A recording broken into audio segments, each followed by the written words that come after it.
Good morning, and welcome to the Worthington Industries fourth quarter fiscal 2022 earnings conference call. All participants will be able to listen only until the question and answer session of the call. This conference is being recorded at the request of Worthington Industries. If anyone objects, you may disconnect at this time. I'd now like to introduce Marcus Rogier, Treasurer and Investor Relations Officer. Thank you, Chris. Good morning, everyone, and welcome to Worthington Industries fourth quarter. Rose, Worthington's President and Chief Executive Officer, and Joe Hayek, Worthington's Chief Financial Officer. Before we get started, I'd like to remind everyone that certain statements made today are forward-looking. Private Securities Litigation Reform Act. These statements are subject to risk and uncertainties that could cause actual results to differ from those suggested. We issued our earnings release yesterday after the market closed. Please refer to it for more detail on those factors that could cause actual results to differ materially. Today's call is being recorded, and a replay will be made available later on our worthingtonindustries.com website. At this point, I will turn the call over to Joe for a discussion of the financial results. Thank you, Marcus, and good morning, everyone. We finished our fiscal year with a very strong quarter, reporting Q4 earnings of $1.61 a share versus $2.15 in the prior year. Excluding a small one-time restructuring gain, we generated $1.58 per share in the current quarter compared to $2.33 in Q4 of last year, after adjusting for restructuring and a small gain on our investment in Nikola.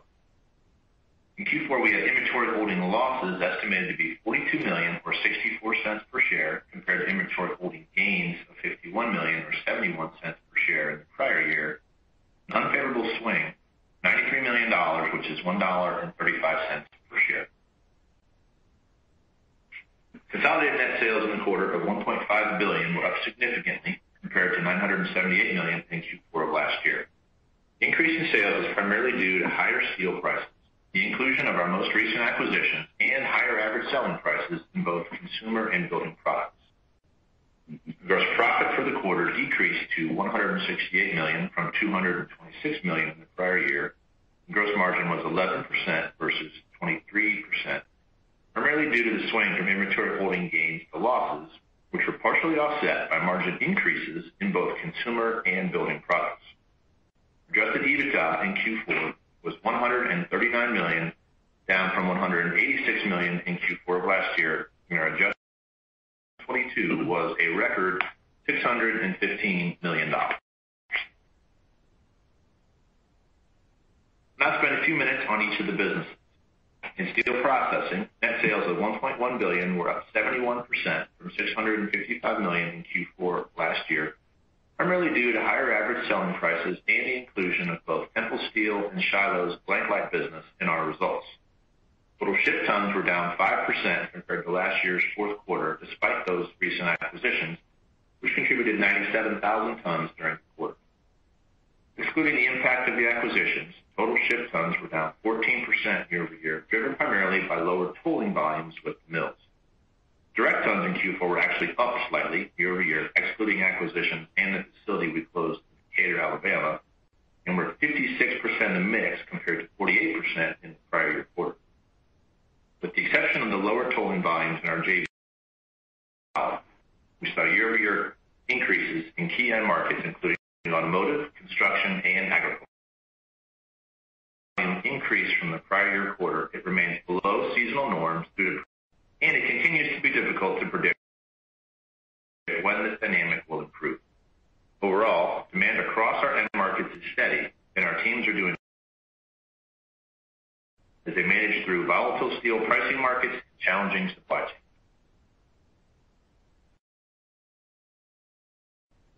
In Q4, steel generated adjusted EBIT of $17 million compared to $98 million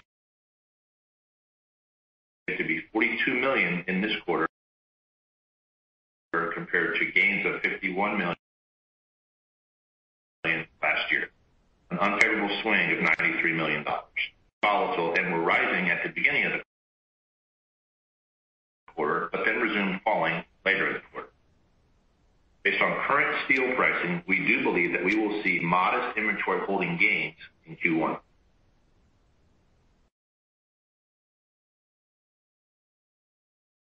In consumer products, net sales in Q4 were $186 million, up 18% from $157 million in the prior year quarter. The increase was driven by higher average selling prices, partially offset by an unfavorable shift in product mix. EBIT for the consumer business was a record $29 million, and EBIT margin was 15.8% in Q4, compared to $19 million and 12.1% last year. Our consumer team continues to do a great job responding to increased demand and has invested in both people and equipment to increase production capacity to better serve our customers. In addition, we remain focused on growing the business through innovation, new product development, and acquisitions. Earlier this month, we announced the acquisition of Level 5 Tools, a market leader offering a complete lineup of drywall tools for both pros and do-it-yourselfers. We welcome the Level 5 team to Worthington. We're very excited about this acquisition as it expands our existing portfolio of in the prior year. Increased and improved product mix. Building products delivered record EBIT for the quarter of $64 million, and EBIT margin was 36.8%, up from $41 million and 33.3% in Q4 last year. Our wholly owned building products business continued to show solid growth, more than doubling their EBIT from the prior year and on a sequential basis due to continued strong demand and favorable mix, combined with higher average selling prices. At our JVs, ClarkDietrich's results improved by $15 million year over year, while WAVE was down $4 million year over year. WAVE's customers have been impacted by construction delays, because those issues are improving. ClarkDietrich and WAVE contributed equity earnings of $23 million and $21 million, respectively. Building Products team continues to do an excellent job serving their customers in the near term as they invest in new product development and production capacity. The business has a healthy order book, and we are optimistic about demand going forward. In Sustainable Energy Solutions, net sales in Q4 of $41 million were in line with the prior year despite significantly lower volumes due to the divestiture at the end of Q4 last year of our LPG auto gas business in Poland. Excluding the divestiture, net sales were up 20% in Q4 versus last year. The business reported an EBIT loss of $2 million in the quarter compared to a profit of $4 million in the prior year quarter, roughly $800,000 of which was attributable to the divested business. As higher average selling prices were more than offset by mix and the impact of significantly increased input costs. Given the war in Ukraine and its impact on the European economy, input costs, and freight costs, Sustainable Energy Solutions is likely to remain challenged in the near term. We are very excited about the long-term growth prospects for this business as we develop and optimize solutions that serve the rapidly expanding global hydrogen ecosystem and adjacent sustainable energy. With respect to cash flows and our balance sheet, cash flow from operations was $165 million in the quarter, and free cash flow was $142 million. We had a strong release of cash from operating working capital, primarily due to lower steel prices and reduced inventories, which added $77 million to cash flow. For the full fiscal year, cash flow from operations was $70 million, and free cash flow was an outflow of $24 million, as operating working capital increased by $258 million during the year, primarily a result of higher steel prices. We expect a substantial portion of that working capital build in fiscal 2022 will return to us in the form of cash flow in the coming quarters, assuming steel prices do not increase. During the quarter, we received $23 million in dividends from our unconsolidated JVs, invested $23 million on capital projects, paid $14 million in dividends, and spent $52 million to repurchase 1 million shares of our common stock. Following the Q4 purchases, we have slightly over 6 million shares remaining under our share repurchase authorization. Looking at our balance sheet and liquidity position, funded debt at year-end, $745 million, decreased $68 million sequentially. Interest expense of $8 million was up slightly due to higher average debt levels. During the quarter, we established an accounts receivable securitization facility that allows us to borrow up to $175 million at favorable short-term rates, further bolstering the company's already strong liquidity position. We ended Q4 with $34 million in cash and $632 million in availability under our revolving credit facilities. We believe we are well positioned heading into the new fiscal year. Yesterday, the board declared a dividend of 31 cents per share for the quarter, which is an 11% increase over last quarter and is payable in September of 2022. This marks the 12th consecutive year we have increased our dividend, and we are very pleased to be able to continue rewarding our shareholders as we deliver strong results. At this point, I will turn it over to Ian. Thank you, Joe, and good morning, everyone. What an amazing year it has been for our company and our employees. Record earnings per share of $7.30. Record EBITDA of $615 million. General Motors Supplier of the Year. John Deere Supplier Hall of Fame for the second time. Best places to work in Central Ohio 10 years running. All of this in the face of a very tough operating environment filled with supply chain challenges, steel price volatility, and labor availability from lingering COVID challenges. I cannot say enough good things about how our employees have gone above and beyond to take care of each other and deliver for our customers, all while staying focused on implementing our value drivers of transformation, acquisitions, and innovation.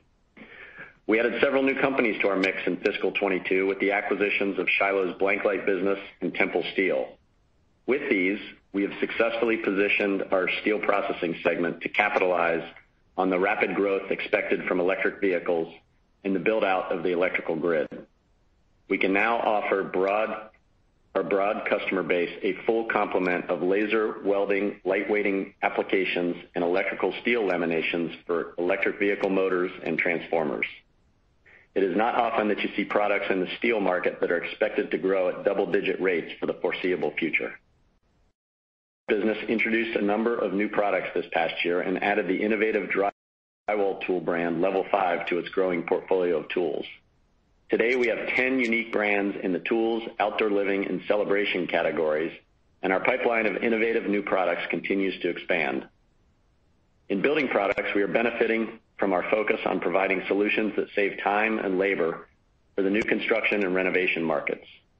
In sustainable energy solutions, many of our products already offer cleaner fuel alternatives that can bridge us to a future dominated by wind, solar, hydrogen, and hydroelectric.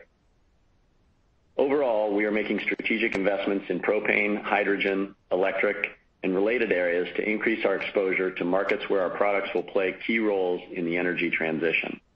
Our goal is to create sustainable products and business practices that are accretive to margins and free cash flow as these markets accelerate their growth. End market demand remains strong across most of our products and markets, but operating challenges remain, including labor availability in some cities, continued intermittent supply chain disruptions, transportation shortages, and steel price volatility. Our commercial operations purchasing and supply chain teams have done an excellent job working together this year, overcoming constant curveballs, and deserve much credit for our record success. We continue to be bullish on the future of all of our business segments as we refine and execute more dynamic growth strategies that will continue to leverage innovation, transformation, and M&A. In the near term, higher producer prices and consumer prices, combined with higher interest rates, present some risk to what otherwise would be a solid economic backdrop to start fiscal 2023. I am in my 14th year at Worthington Industries, and fiscal 22 is without question the most impressive performance I have been fortunate enough to be a part of. In the face of numerous challenges, our people went above and beyond to deliver for our customers while achieving record financial results. Every business unit is working hard, smart, and performing at very high levels. To all of our stakeholders, congratulations and thank you for your loyalty. We'll now take questions.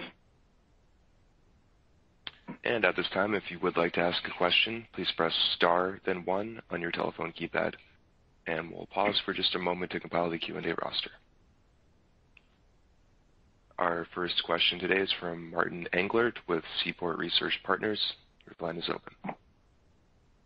Hi, good morning, everyone. Morning, Martin.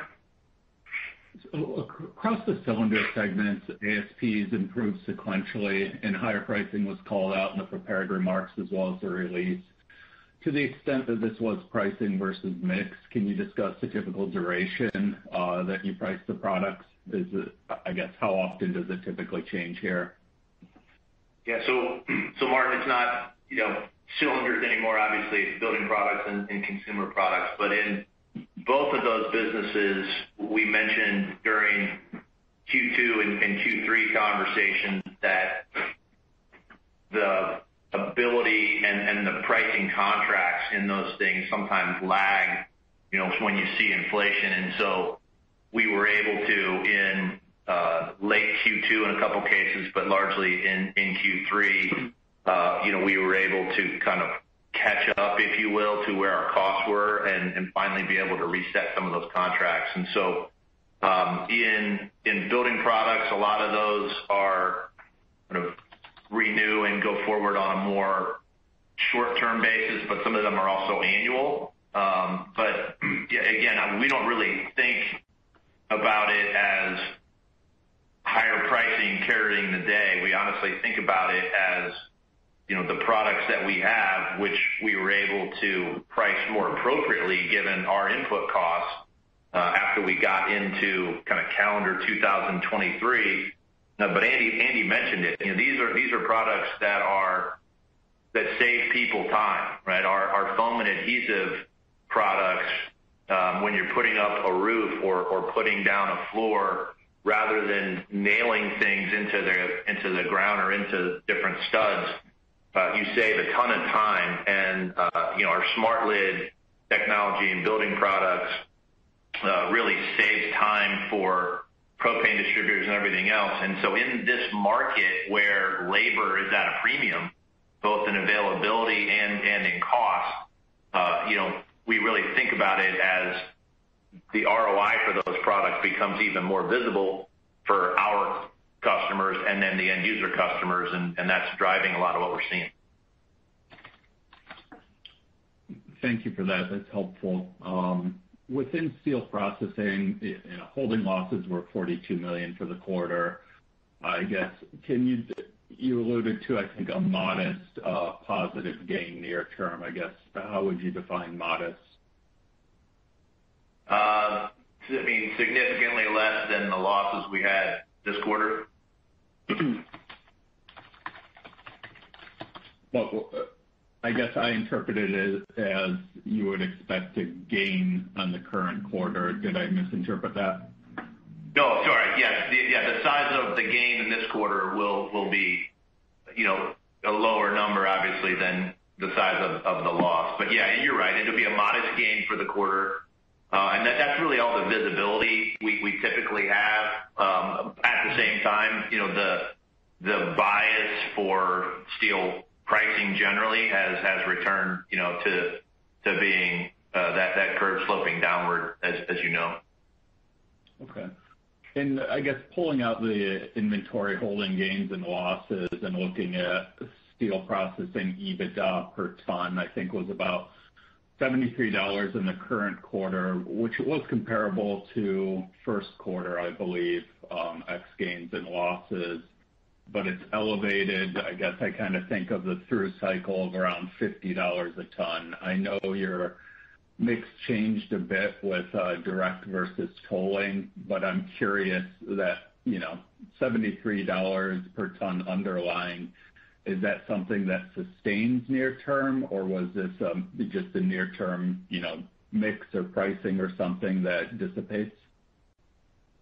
Yeah, I think it's a great question, and there's, as you know, there are a lot of puts and takes in there. I think the business, excluding FIFO, ran at about a 6% EBITDA margin for 2022, and I would say that's historically normal. Okay, so more so you're thinking on it on the percentage basis, kind of when you're looking at things through cycle. Got it. Yeah. I mean, we go ahead. Sorry. Go ahead. So I was just saying, we have growth on material, we have other things that are happening, and there clearly is going to be some noise if steel prices are very, very volatile. But I think that's the way that we think about it in a normalized environment. I guess coming back to the dollars per ton, I'm not wrong in thinking, you're thinking about it on a percentage basis, but I'm not necessarily wrong in thinking about it that it kind of mean reverts to the through cycle over time, right? Martin, this is Andy. I would say it's unclear. We've been through kind of an interesting couple of years here with respect to steel availability, steel price volatility. And so a lot of what's happened in the marketplace is, I think, people like us and our competitors have tried to recapture some of the costs, increase freight costs, increase labor costs, and I think that's reflected in the higher margins today. Whether that reverts back, I think is, a little bit unclear at this point. In many markets, that's the case, but there's also been a lot of consolidation in the mill space. So I think that is helping support higher prices and higher margins as well. So, the backdrop right now is solid, and, we'll see where it goes from here. Thanks. That's helpful. And if I could, one last one here. Could you just provide an update on the Tempel integration, how that's progressing, and then maybe a brief update on sustainable energy solutions? I know you commented that there's been some headwinds in the Euro market, and that's probably going to remain challenged. But I guess when we think about, what's the time horizon potentially look like before that would turn positive? So first question, Tempel, the integration has been going very well. We are actually wrapping up kind of a revisit of kind of the strategy for that business, not because they didn't have a good strategy, they did, but I would tell you that one of the things that they faced prior to us owning them was, capital constraints. And so we don't obviously have that. And so that market is growing rapidly. It's growing globally. And so the question that we're trying to answer is, where are we going to invest to get the highest rates of return and be able to serve our customers on a global basis? So I would say we're probably as excited or more excited than we were when we acquired the business. The team is fantastic there. They continue to be very engaged. They've integrated very well into Worthington where it makes sense. We're not, trying to smother them, but we're trying to give them access to our resources where that makes sense, and they've taken advantage of that. So far it's been a great partnership and integration process, and we look forward to kind of where it goes from here. On sustainable energy solutions, you are correct. That business is European-centric right now. We have made some investments to expand our capabilities in and around, the hydrogen space there, but the core of that business is being impacted by the European economy, the war in Ukraine, and so short term, it's faced some headwinds. We still are very optimistic about the long-term prospects of that business, and we don't like businesses that don't make money, so we're working hard to try and get it back to profitability, sooner rather than later. But time will tell exactly how long it is before demand comes back there. Yeah, and I know we have people in Europe, and we feel for them because the situation is what it is. But it's hard to underestimate how disrupted, the European economy and European freight and European supply chains and the availability and coordination as you're trying to ship things from various places to and from Europe have been, and how disrupted they are. And so some of that will depend on the geopolitical situation, but Andy's right. That's a great business for us longer term. It's going to face some headwinds certainly for the next couple of quarters. Yeah, the one thing I'll say that is a positive for the products that they make is what's happening with energy in Europe has obviously made them rethink their supply sources, and they're looking for alternatives and transitioning away from dependence on Russian oil and natural gas. And so that is actually driving a lot of activity in that business, but it doesn't necessarily mean it shows up, in a quarter. Yeah, that's more of a longer term shift, but it's good to see it pivoting the other direction here. So thank you for all your time. Congratulations on the results, not only for the quarter, but for the year and navigating a challenging environment. Thank you, Mark. The next question is from Phil Gibbs with KeyBanc Capital Markets. Your line is open. Hey, good morning. Morning, Phil. When does the inventory gains and holding losses, seasickness, I guess, abate? You had a big loss here. You got a modest gain next quarter. The train has rolled down the tracks, down $500 on hot rolled in the last 2 months. Does that show up in Q2? Does that persist into Q3? Where do we need to level out, I guess, for this to ease? Because you're massive swings within swings, and I think you can join me in saying that you've never seen this before. So we haven't either. We're trying to figure this out. Well, it's certainly a good question. I don't have a great answer with a lot of specificity in it. What you're seeing this quarter is actually what we talked about. Giant swing.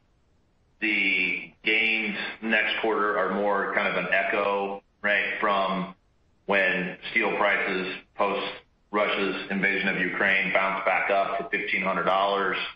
But then they've kind of resumed their downward bias. And so if you kind of look out into the future, once we get through the curve ultimately flattening, and there's always a lag effect for our inventory holding gains or losses, but the market would appear right now to be relatively flat if you're just looking at the forward curve. He's kind of starting on August, September into next year. Whether that holds or not remains to be seen. But we're clearly doing everything that we can to kind of optimize our inventory positions at all times. But to a certain extent, the forward curve is going to do what it does without kind of regard for what we think or want. And just generally on the macro side, on non-residential construction, you've obviously got some leading indicators or some thoughts on orders at Dietrich and Wave, and that's a mix between new and MRO, and you've got some vision in some of your cylinders portfolio. So what's the latest in terms of the mosaic on the non-residential construction side with the rising rate and softening housing price environment? Yeah, it's a little unclear. I think there are obviously some flashing yellow lights there just in terms of construction costs generally, as well as rising interest rates, which will change the economics of some of those projects. I will tell you, we don't have an economics department here at Worthington that sort of does deep dives, but one of our JV partners does, Armstrong, and their outlook right now is kind of just slightly up year over year. Obviously, that's subject to change as additional economic data points come in. But there's a lot of puts and takes in commercial construction. It's not just office buildings, and so I think there is demand for other types of buildings, particularly around medical, the healthcare field, that is offsetting what you might expect would be some of the decline. So, we're cautiously optimistic that things hold up. And then on the CapEx side, you've got Temple. I think you're talking about putting in more processing capability there to augment their portfolio. So what are you thinking about in terms of, I know it's a little early, but fiscal, well, I guess it isn't early anymore, fiscal 23 CapEx? We were right. We were at $94-ish million for the year. We think it'll be up modestly, 10 to 20% year over year, we do have the inclusion of Temple. We honestly probably would have spent more in 2022, but for supply chain and other delays in being able to complete projects. And so our level of spend not to a large degree, but on the margins, is going to be kind of subject to availability of products and us being able to get that money deployed in the way and on the timeline that we want. We've got some really cool growth-oriented projects that we're excited about, and a continuation of the theme. It's not really the cylinders business anymore, right? It's consumer products and building products, but in both of those businesses, trends that you saw beginning with COVID are inherent to any recession that you go into, in that you're not spending money on airplanes or on a cruise ship. You're going to do more at home. You might go camping. You're going to work around your house. And then on the building product side, a lot of those products are ultimately labor savings oriented and driven. And so, to Andy's point, we are cautiously optimistic, but feel like if there was a consumer-led recession or something like that, we won't be immune to that, but that a lot of the places that we play are going to be a bit more insulated than some of the others that are out there. No, that makes sense totally. And last one for me is just on the auto side. The semi constraints have been a big talking point for the last several months and counting. What are your customers telling you now in terms of any of that dawn breaking, perhaps as the year progresses, or 2023? Thanks. It's probably more a 2023 phenomenon at this point.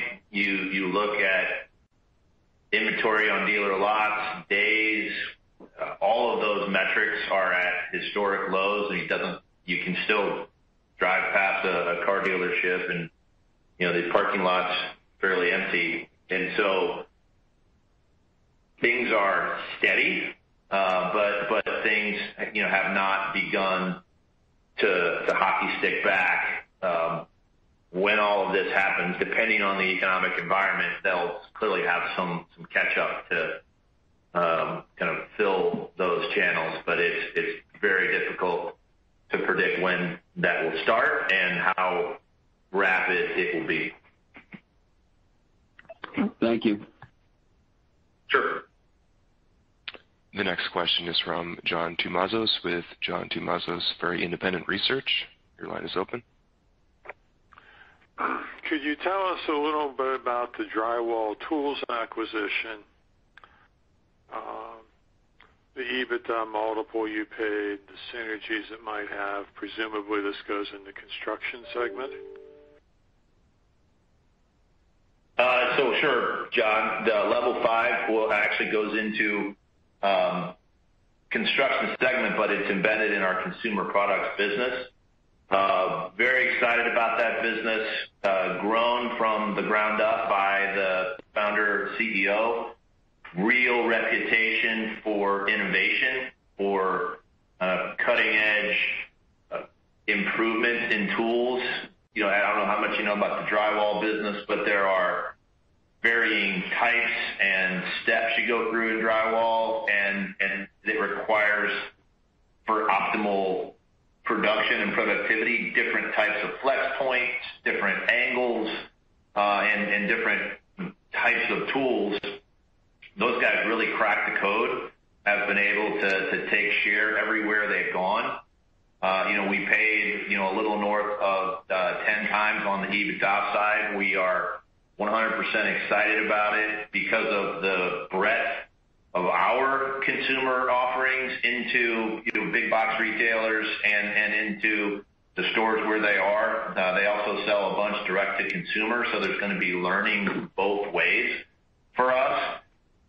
We are their CEO and team is staying and committed to the business, but we really feel like as kind of a part of our GTI platform in consumer products, we're going to be able to do great things for them from an access perspective. And as more people either do-it-yourselfers or pros see and understand what those products do. We think they'll be able to take share, and it also gives us entree into an entirely new sub-segment in that specialty tools business, and we're excited about what's possible there too. John, this is one of the most exciting things going on at Worthington right now is in our consumer product space. We have developed a very strong capability of taking either undermanaged brands and reinvigorating them and then driving them into our broad network of customers, or in this case, taking an emerging brand which has a lot more penetration before it becomes mature and really helping take the business to the next level. So as we go forward, you're going to see a lot more, hopefully, of these types of either new products introduced from within Worthington or new products that we acquire and really help accelerate their growth. That's a big strategy for us. We've got an excellent team that is really developed a great capability there. So we're excited about the prospects of this business. So as we look at, this is in the consumer segment then, these revenues and EBITDA. As Yes. we look to the current year, 23, over $300 million went into working capital last year. Is any of that money going to come out, or should we expect the working capital dollars, excluding cash and debt, to be about the same as the year end? John, $258 million went into working capital during 2022. We do expect a fair amount of that to come back to us in the form of cash flow, unless steel prices go up again. Of course, the cash balances fell, and you've got a little bit of short-term debt. Does that mean there's going to be a pause in acquisitions? The dollars were very big last year, $384 million, $130 in 2021. I guess 2018 was $285, but 2017 there weren't any acquisitions. 2019 it was 10. 2020 is 31. I'm just John, whether we're borrowing or not. Well, obviously, if you look at our leverage level based on trailing EBITDA, we're pretty low leverage. I don't know what the exact math is, but 1.2 or 3 times EBITDA. We have a lot of available credit, and as you were just talking with Joe, I would say we have a stash of cash in working capital that we expect to get back. So, short of steel prices reversing course and starting to go back up.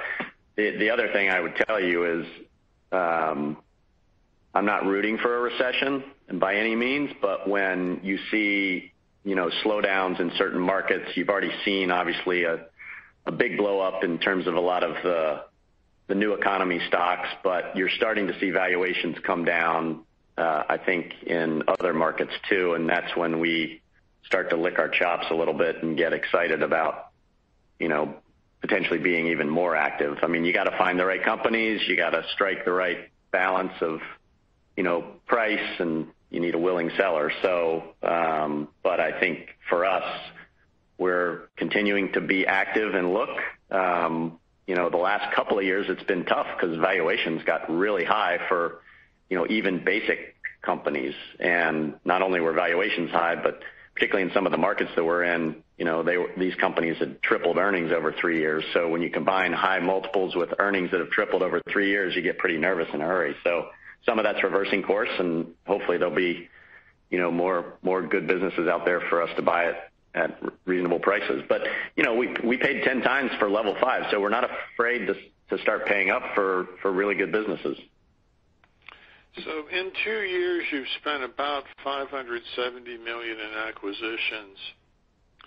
is there a nervousness that that's a lot of organizational change and it's businesses you've got to manage, and sometimes you learn more after you own them than before?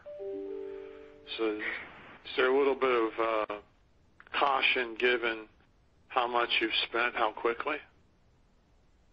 I don't know if it's so much the dollars, John. It's more, how many businesses have we bought and how much integration is there? One of the things that has changed for us over the past several years is the way we're integrating businesses. And the short answer is, in a lot of cases, we used to pursue full integration, which, pick a function, we were integrating it fully into Worthington. We're not doing that necessarily as much anymore. And that's a very conscious decision on our part, partly because we want these businesses to preserve their own growth strategies. And we don't want to meddle, if you will, in terms of their path to success because they're already good businesses and doing well. But I think also that, sometimes when you do full integration, it's, you necessarily aren't accomplishing what you're trying to accomplish with the business. So I think it's not quite a concern at this point, but at some point, if you do too many acquisitions, it can become a burden to people managing them. But we're very cognizant of that. I think that's a lesson learned from kind of our past wave of M&A, that we did do too much, too fast, in too many places, and it got away from us. And now I think we're much more focused, and our process is much tighter. Thank you. Thank you. Again, if you would like to ask a question, please press star then 1 on your telephone keypad. And it appears that we have no further questions. I'll turn it over to the presenters for any closing remarks. All right. Well, congratulations again to all of our stakeholders, and a special thanks to our employees for a fantastic year. Everybody have a great summer, and we'll look forward to talking to you in September.